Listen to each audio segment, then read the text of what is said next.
กินโกยพี่น้องเราเฮ็ดไว้จะได้อย่างนี้เนาะไผ่เฮ็ดอันนี้โกยเฮ็ดเองอ๋ออันนี้บ่หนึ่งโอ้คำว่าเบิดเขาน่ะแม่นกินตัวนี้โดยอันนี้เฮ็ดด้วยแบบไรอันนี้ฮะแช่น้ำแล้วมาบีบโอ้ต้องแช่น้ำก่อนแช่น้ำบีบออกจนใสเลยจนน้ำใสโดยใส่ได้บ่นี่น่ะจนออกหมดอันนี้ออกบ่หมดเลยบีบอีกน้ำช้อนมึงสิบีบอีกบ่โดยบัดสิกินเนี่ยเฮาเฮ็ดแนวไหนก่อนนั่นมาก่อนแล้วไปบีบยังบ่หมดอ๋อไปมาใส่น้ำแล้วก็ให้ปั้นไหมโดยเดี๋ยวมานึ่งบัดเฮ็ดคือเข่านี่นะเนาะบ่ได้ก็ไปมาก่อนมาแล้วก็ไปปั้นให้มันเสด็จน้ำก่อนนะเนาะบีบบ่หมดอันนี้ยังบีบบ่เบิดอยู่นี่โดยโอ้เฮ็ดให้มันคักได้เนาะเคยเมาอยู่บ่เคยเมากอยนี่ได้บัดนี้ได้เอาเฮ็ดได้แก้บัด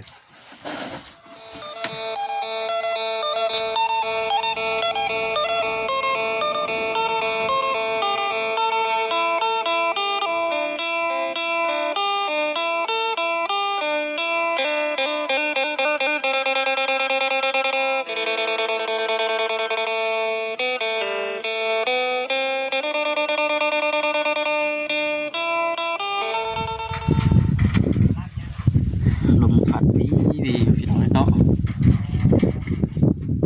อยู่พี่เด้อพี่น้องเด้อมื้อนี้อันอยู่แถวแคมป์สวนอ้อยแล้วก็สวนยางพี่น้องเลยมื้อนี้ก็แวะเวียนเข้ามาพี่น้องเลยเนาะเป็นเคสใหม่เคสแรกพี่น้องที่ว่าทางบ่คำเข้ามาเยี่ยมยามเบิ่งพี่น้องเลยกับบ่เวียงแน่เอาก่อนอื่นก็จังไดก็ทักทายสบายดีเด้อพี่น้องเด้อเนาะเฮ็ดจังใดว่าซั่นทักทายสบายดีพ่อแม่พี่น้องกันเบิดสุขุสุคน พบพ่อกันอีกคือเก่าพี่น้องเลยมื้อลมพัดโว้อยู่ปุ่นตุนยางกับคักครับพี่น้องเลยเนาะ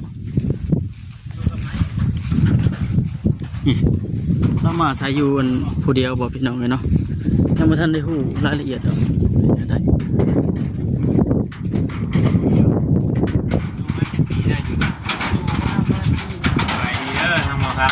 สบายดีเด้อปีนึงตะกี้อยู่ใช่ตะกี้อยู่บ้านอ๋อเป็นไปมาอยู่พี่คืออยู่ไกลหมู่แท้เขามานอนอยู่ฮะเขามานอนเขาให้ออกมานอนอยู่นี่โอ้เสียงลมพันสังกะสีได้หลังกวนออกมานอนอยู่นี่แล้ววันนี้เขาน้ำในมันยังเจ้ากินอยู่ใช่ไหมกินอยู่นี่เลยยังมึงเขาก็มาหาย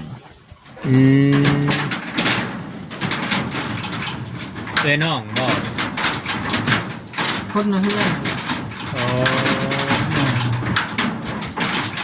แล้วเอามาอยู่นี่โดนเลยบ่เอามาได้ที่นึงนะไม่ทอดปีได้เราโอ้ตกใจหน่อยบางคนโกงนั่นเลยบริยินอย่างนี้เราบอกค่ะเอาเนี่ยติ่งมาได้บอกค่ะเนี่ยติ่งดำ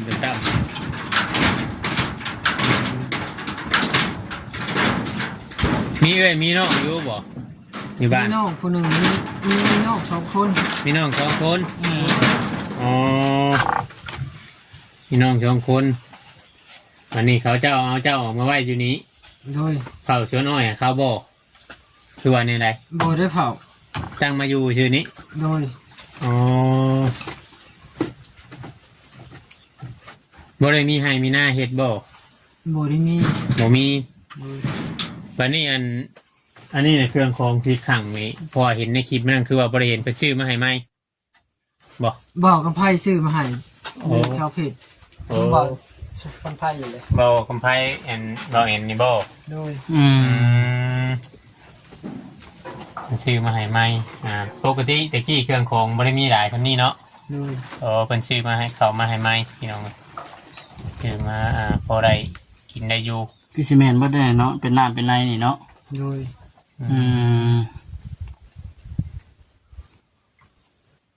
อยู่ผู้เดียวแบบโดดๆด้วยเนาะบัดนั้นเจ้าอาบน้ำในใช้สัญญาณแดงยามยังอาบอยู่น้ำฉางมีน้ำฉางบอกกลุ่มหัวแรงบอก กุ้มทะเล โอ้หมดแรงอันนี้เฮ็ดวิธีรักษาน่ะติ โดย โอ้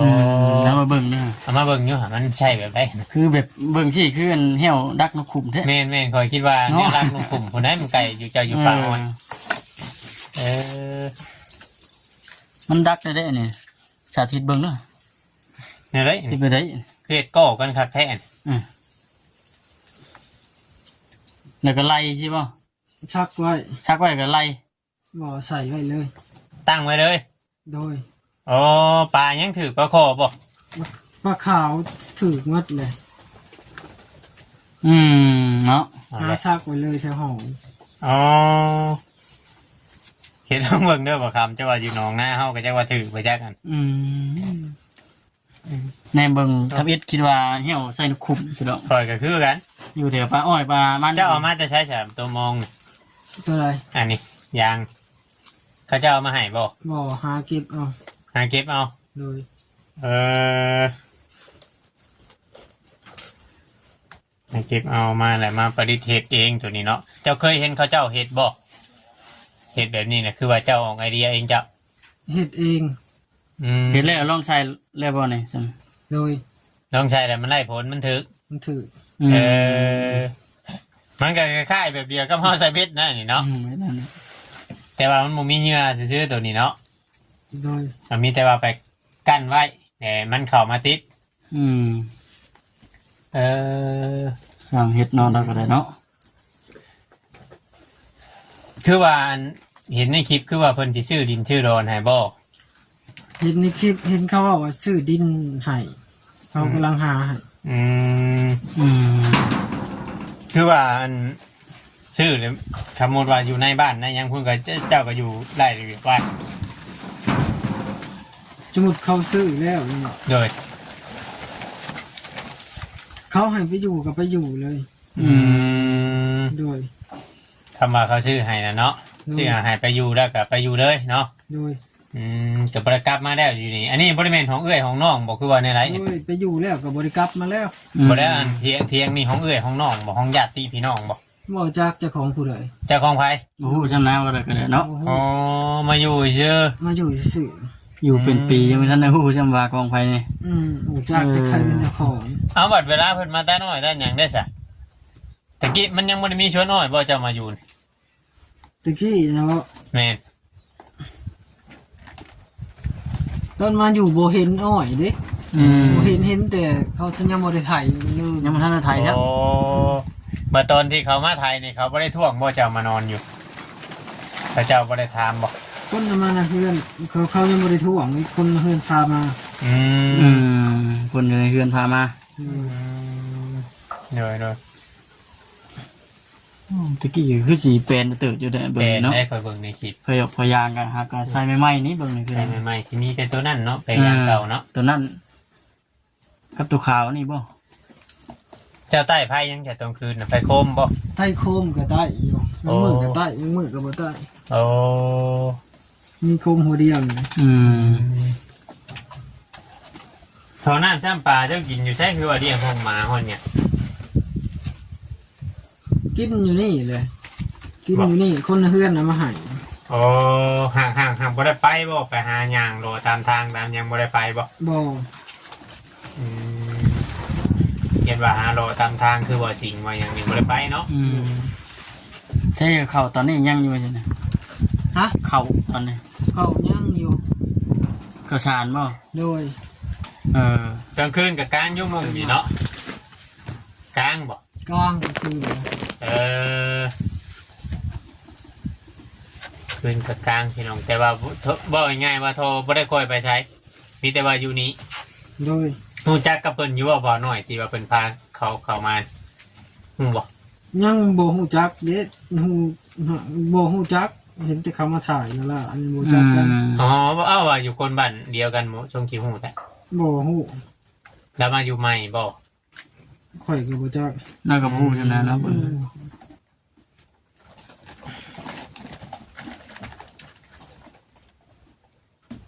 มาอยู่นี่ก็แต่จี้แต่ฝนตกฝนยังฝนสาดฝนยังบ่ได้อันนั้นบ่ได้เปียกเบิดบ่ ฝนตกบ่ได้เปียกแล้ว อ๋อเพราะมันกว้างเนาะ โดย มันกว้างมันยังเนี่ยมันเลยนะบ่เห็น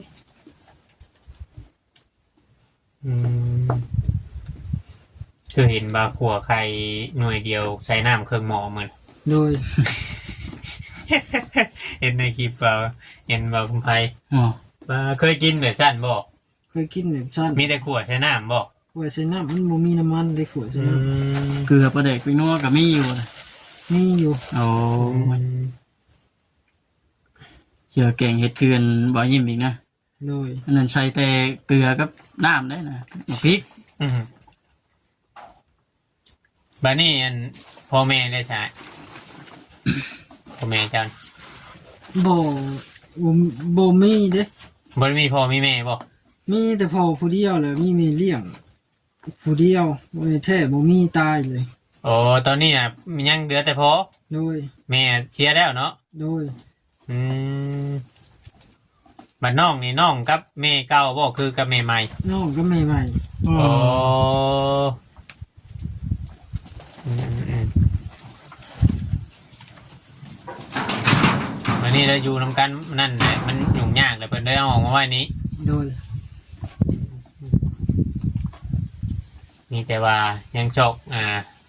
บนที่อยู่อาศัยอยู่เดี๋ยวนี้เนาะ โดย นั่นคือคำว่าไล่ก็เมนได้ไปอยู่บนไม้พี่น้องไงเนาะ ไล่ก็ไปอยู่บนไม้อันนั้นคือมันไก่พุ่นกับมันก็สิดีอันนี้ขี่รถเข้ามารถเนาะคำพูเดียวนี่โบกล้าเข้ามาได้มันผ่านทีผ่านทางผ่านชนโยกชนยางเขาเจ้ามา ไก่เติบได้จะมีไปหาอันหมู่บ้าน สมมุติว่าเนี่ยอยู่ในกินเบิดน้ำในมันยังเข่าเบิดอดีนี่เจ้าสิเมื่ออยู่บ่ย่างเมื่ออยู่บ่เมื่อบาน บ่มื้อเด้ บ่ได้เมื่อบ่ โดย เอากินยังซะ กินก้อย กินก้อย โดย ก้อยอยู่ใช้น่ะ ก้อยเรือเห็ดนี่แหละ ใช้น่ะ อันนี้บ่ตัวนี้บ่ ว่าตัวนี้ อ๋อตัวบ่เวียง ใช่น่ะ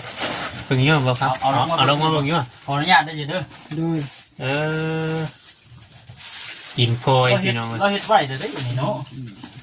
ไผเฮ็ดอันนี้ เจ้า ก้อย เฮ็ดเอง เห็ดเอง อ๋ออันนี้บ่ โอ้คำว่าเบิดเขาน่ะแม่นกินตัวนี้ โดย อันนี้เฮ็ดด้วยแบบไรอันนี้ แช่น้ำแล้วมาบีบ โอ้ต้องแช่น้ำก่อน แช่น้ำบีบออกจนใสเลย จนน้ำใส่ โดย ใส่ได้บ่อันนี้น่ะ จนออกหมดอันนี้ออกบ่หมดแล้วไปบีบอีกน้ำช้อม ยังสิบีบอีกอยู่บ่ โดย บัดสิกินเนี่ยเฮาเฮ็ดแนวใดก่อนนั่น มาก่อนแล้วไปบีบอีกบีบยังบ่หมด อ๋อไปมาใส่น้ำแล้วก็ให้ปั้นไหม โดย เดี๋ยวมานึ่งบัด เฮ็ดคือข้าวนี่นะเนาะบ่ได้ก็ได้ไปมาก่อน มาแล้วก็ไปปั้นให้มันเสด็จน้ำก่อนนะเนาะ บีบบ่หมดเลย อันนี้ยังบีบบ่เบิดอยู่นี่ โดย โอ้ เฮ็ดให้มันคักได้เนาะ เคยเมาอยู่บ่ เคย เคยเมากอยนี่ได้ โดย บัดนี้ได้เอาเฮ็ดเนี่ยได้แก้บัดวิธีแก้อะนะตอนเฮาเมาน่ะ เมาเลยนอนอยู่มันก็ส่วงไว้เอง อ๋อบ่ได้หักบ่ โบได้ห้า อ๋อมีแต่เมาซื่อเนาะ เมาแบบชื่อเรือเฮ็ดให้อยากนอนเนาะ อันนี้บ่เพิ่นบอกว่ากินกอยทางเข้าเพิ่นบอกนะอิ่มเนาะ อ๋อจ้ะ จนอัพเนาะปกติกอยบ้านเฮาเฮ็ดกินโนดบ่ได้เฮ็ดตากแดดแบบนี้จักได้แต่ข้าวแต่พ่อแต่แม่ เนาะอัน น้อง นี้ ก็บ่เคยเห็น นี่เราเฮ็ดเอาไว้ใช่บ่ เจ้าไปเห็นอันกอยน้ำปลามันยังนี่แม่นเอามาหั่นไว้แนวลงไปแช่ไว้นะอืม อ๋ออันนี้แหละ ในถุงนี่คิดว่ากินเบิดประมาณมื้อหนึงเท่าไหร่ถุงกอยมากินจักมื้อ ประ ทำกิน มาณ3 มื้อ 4 มื้อ 3 มื้อ เป็นว่าบ่มีข้าว แสดงว่าเจ้าก็เฮ็ดไว้หลายเติบเนาะ โดย แสดงว่าเราก็เฮ็ดไว้หลายเติบได้เฮ็ดไว้กิน เฮ็ดเผื่อไว้เด้เนาะ เฮ็ดเพื่อไว้อะดี บาดมันเบิดมันจังเบิด บัดน้ำกินได้ใช่ป่ะ น้ำกินตั้งแต่กระตักจุห้องนะ ไปเอาอยู่ห้องพุ่นมากินเนาะ โดย เจ้าบ่ได้สูบพืชสูบยาแล้ววะจะสูบมันยังนี่สูบบ่ บ่ได้ค่อยสูบแล้ว มแต่ออกมาพี่เนี่ยไม่ได้สูบ โดย เพราะว่าเขามาคนสูบยามันที่กองเปื้ออยู่ก้นมันคือว่าสิ่งนี้นะเนาะ บ่จักก้นบ่จักช่องได้สำหรับปีแล้ว บ่สิ่งนี้แล้วสูบยาเก่งมาดี ถูกให้เบิ่งบ่แล้วน่ะเนาะ คอนกลุ่มจิ้มมาดีบ่สิ่งพี่น้องไงเนาะกินกอยตางเขา คือมื้อนี้ได้หยังไงกินมื้อนี้เฮ็ดหยังกินมื้อนี้ ไม่ไว้กิน โอ้มีไว้ โดย เดี๋ยวทีมงานเพิ่นชื่อมาฝากมาต้อนหั่นบ่ โดย รสชาติของมีไว้กับเขานี่อันบ่แม่นกับกอยนี่ตัวไรนะ ไปกว่ากันบ่ ไปกว่ากัน แบบว่ามันอยู่ท้องกว่ากันนะแบบว่าเฮากินนะ ตัวใดที่ว่ามันอิ่มมันแน่นครั เขา บ แน่นกว่ากันนะพอๆกันบอกคือว่านั่นแหละ บ่แพ้เข่าแล้ว บอกกับ ก้อยบ่แน่น ก้อยนี่บ่แน่น บอกมีไว้กับกอยนะ มีไว้มันบ่แพ้มีช้ำกัน เอ้า มีกับกอยนี่พอๆกันเนาะ โดย ทางโบเน่นจำเขาเนาะ เออพี่น้องเลยก็เท่าที่เขาเคยเห็นเพิ่นเฮ็ดก้อยนี่ มีแต่ว่าเพิ่นเฮ็ดมาแต่เพิ่นบ่ได้ต่างแห้งเนาะบ่ครับเฮ็ดมาในหนึ่งโดดเนาะเฮาก็กินอยู่พี่น้องก้อยก็หักแต่ว่าบ่เคยเฮ็ดก้อยแห้งแบบนี้ เจ้าได้เฮียนวิชาตัวอันเฮ็ดก้อยนี่มาแต่ไส เฮ็ดเองนี่แหละบ่ได้เฮียนนำผู้ใด เรียนว่าเห็นพ่อเห็นแม่เฮ็ดแต่กี้บ่แม่นบ่ บ่ แล้วจังฮู้ว่าก้อยซะเพราะว่าบางคนเห็นบ่ได้จักได้บ่ ผู้แล้วคนเฮือนน่ะเฮ็ดแล้วบ่ได้เห็นเขาเฮ็ดอยู่ เราเห็น อ๋อเห็นเขาหามือเฮ็ดแต่กี้บ่ โดย พอปกติเฮา บ่ได้จักได้บ่าโกยโกยมันยันมันเบื่อเนาะมันบ่กล้ากินไปตัวที่มันคือว่าแล้วเรากินไปจำเป็นเนี่ยมันก็เลยกินได้เนาะ ความจำเป็นง่ายๆก็ได้เนาะ ตอนคืนน่ะแต่จะอยู่แต่กี้บ่ได้มีมุ้งมีม่านนั่นบ่ได้นั่นบ่ยุงบริการบ่ บ่ได้ครบซับ บ่ได้ครบบ่ โดย แล้วกลางอยู่บ่นี่ครับมันชื่อมาให้ กลางอยู่คืนกลางคุมื้อ ครับมันชื่อมาให้นี่กลางคุมื้อ โดย สบายดีเด้อ สบายดี เย็นเนาะเย็นก็มันอยากลมเลยมือนี่ตึมต่ำบอกคำหางกับปิดอันนั้นใบกิน ปิดอะไรนะ จังซีนะ ไม่ติงไว้ เราเนี่ยติ่งไว้มันลม เราเบิ่งเราเห็ดนี่บ่มันนี่นะ เบิ่งอันนี้ได้ เราจักบ่เป็นยังนี่นะ เนี่ยใส่ปลาหรอคอยหาก็เห็นนี้หาก็เคยเห็นนี่ คอยก็แรกๆมาเห็นกับป้าต่ออีถืออยู่บ่ครับว่า เกี่ยวกับแห้วใช้นุคุ้มข่อยเอริเป็นยุคของคุ้มนี่ทางนี้ก็บ่เวียง แต่ เนาะไว้หน่อยได้เดี๋ยวนี้ แสด ได้ ง สอบนะ แสดงว่าเราเคยไปหาไส้ลายแล้วนี่เนาะ แม่ ปัจเจ้าไล่ลายเจ้าจะกินทันอยู่ว่าจะไปแช่นี่ กินทันอยู่ เห็น ตากแห้งไว้บ่ บ่กินหมดเลยเลย อ๋อ กินเบิด เลย กินลายกินเบิด กินหมดย่ามันหนาว พอมีตู้เย็นเนาะ บ่บรรณาบัดเจ้าได้มาหลายเจ้าก็เซตากแดดไว้ ต้องเห็ดแห้งเนาะ มีเกลือมีอย่างก็อึเกลือตากแดดไว้ ประดิษฐ์เองเด้อที่แบบบ่ได้เฮียนครูมาจากภายนะนี่นะ แม่ ชื่อว่าประดิษฐ์เองเด้อเครื่องใช้ปลานี่เห็นว่าบ่ได้ผู้นั้นผู้นี้ เจ้าไปเห็นอยู่ใช้กันแรกๆเด้อนี่แบบนี้ จริงๆเราจะ ขออภัย เพิ่นมาทางนั้นบ่ แรกๆเฮ็ดเองเลยเฮ็ดน้ำมองเลยจีมองเลย จริงมองมาเห็ด อ๋อมานี่ เห็นบ่ครับ พี่บอกให้มาพี่ เราคือมาทางนี้มีมันใกล้กว่าบ่ มันเมื่อ มันง่ามันเปื้อนแห้ง บ่ เปื้อนโคตรเปื้อน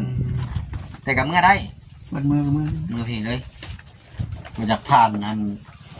ส่วนยางเพิ่นเนาะจนว่าเพิ่นหัวห้อยมัน คือลึกๆกันดิ เป็นที่สุดตัว เออ พอเจ้าบ่ได้ออกมาหาบ่มื้อนี้ ยัง ยังบ่ได้ออกมา โดย เพิ่นว่าเพิ่นจะออกมาบ่ กับบ่ฮู้นึ่งข้าวอยู่บ่มื้อนี้น่ะ หนึ่งอยู่ เห็นบ่ นึ่งจักถ้วยมื้อนี้ บ่ฮู้ว่าถ้วยซะ เบิ่งโดดบ่กำไพก็ยัง โอ้ย ชงสิโหดแท้ โหดอยู่ บ่ครับบ่กำไพเบิ่งทางชงสิโหดแท้เดี๋ยวเบิ่งโดดจัน ไปง่ายอยู่บ่ แล้วไม่ได้ว่าตั้งโหดแล้ว โทษเลย แม่น เมื่อทั้งเก่านี่ได้ใช่ เมื่อทางบ่เห็นถ้าตอนเมื่อก็บ่เห็นบ่ ใช่ มันเจ้าสิเมืองไหน เมื่อเท่าไหร่ก็ได้ บ่พูดนี่กินแต่น้ำหัวเชื่อบ่พูดนี่นะ กินแต่น้ำหัวเสือ ทุกไงยังไม่ได้กินจะเชื่อบ่นี่ ยังหัวเสือหมดก่อนจะกิน กินหัวเชื่อกินน้ำแซ่บก่อน ลุงใหญ่กับแช่เพื่อน จังถึงบ่ได้บ่เห็นชื่อที่ให้เราไปอยู่นอก แซ่บอยู่บ่น้ำหัวเชื่อบ่พู แซ่บมันลงดีกินดี นุ่มดีเงยหน้าขึ้นมาแล้วกว่ามาเนื้อมันก็โอ้ยก้มลงไปเบิ่งยังอะไรเฮ้ย จักปีได้ป่ะผู้ขอลืมถามจ้ะ เกิด91 จากชีวิต ปี1991 ชาวชิบาปี อืม 35 ปี ทำกันบ่กับเจ้า นะขอลืมนะปีหนึ่ง เราชาวอยู่6เจ้ายังบ่ทำค่อยพอไป37เดี๋ยวได้ค่อย อืม บอกกับไพ่ฮะ11 ปี 15 ปีจ้ะ น้องหล่าหมูกันหน้ามาตำหลังหมูไปรัดทางทางไปแล้วว่าเจ้าไปชื่อที่ให้ จะไปเบิ่งแล้วที่นะบ่าวภู ยัง ยังไง เจ้าหูจักบ่พุ่นทางต่อปลาซ่าพอได้ไปใกล้ปลาซ่าพอได้หาไกลอยู่ เจ้าบ่ย่านบ่ไก่ประชะ บ่ย่านเนาะ บ่ย่านบ่บ่ย่านเนาะแต่เรามานอนอยู่พี่ไกลบ่ไกลเรายังนอน มีแต่ในอื่นนะสิยานเหรอ เราย่านแต่คนเราอะ คนเราก็ไม่ย่านแล้วผ้าเราใส่ลงในไส้ผ้าเจ้าน่ะ อยู่ที่ ผูก ชื่อให้เราใหม่ ของใหม่จ้ะ ของใหม่ อ๋อ มีดช่องดวงพอได้ ชื่อแล้วตะกี้น่ะเอาอันมีดน้อยนั่นบ่เฮ็ด เอามาเบิ่งดูนี่ เจ้า เอาผ้ามาให้ไปเบิ่งด้วยผ้าเจ้าว่าผ้าเก่านะผ้าเก่าฮะอะไรได้ผ้าเก่า อันนี้บ่จะใช่น่ะแม่นอยู่ว่าผ้าอันนี้โอ้ยเด็กอันนั้นน่ะชื่ออันนี้ ตีเอานะเนาะมึงเนาะ ผ้าแล้วได้น่ะ มันก็เข้าอยู่บ่เลย พี่น้องตะกี้น่ะมึงไงเด็กไปจังอันนี้แม่นเอาผ้าเด็ก ยังน่ะ ไม่มาเตงไว้พวก เด็กร่องนะนี่แหละเราไปใส่อันนี้ไปตัดอันคันอันนี้กันเอานี่แหละ เอานั่นเลย เอานี่มา เนาะที่เข้าอยู่บ่เลย บอกเขาอันนี้อะไรตัวนั้นเขาเมื่อวานช่วยๆผมก็อะไรตัวนั้น บ่ได้ยิน หากมาอยู่นี่นะพ่อไล่ออกมาเยี่ยมอยู่บ่ ออกมาอยู่ เซลอยู่พุ่งมวนมันนี่พี่น้อง อยู่ จังเลยหาอ้อมคักแน่ได้นี่ฮะ ออกมาเกือบทุกมื้อ ยันแต่มันห่อนอีกบ่ สุดยอดป่ะนี่ฮะท่านประธานคือนางสูงแท้นะท่านประธาน ว่า สบายดีเบาเลี้ยงกับมาก ค เล อย ยว่าที่ให้เราอันแกงไข่ให้คือเห็นไม่กินเจ้าคือเห็นเราแกงไข่น้ำเครื่องหม้ออ่ะ หมดแล้วเราว่าขัวได้นะ ฮะ เราว่าใครโดยสบายดีเราพูด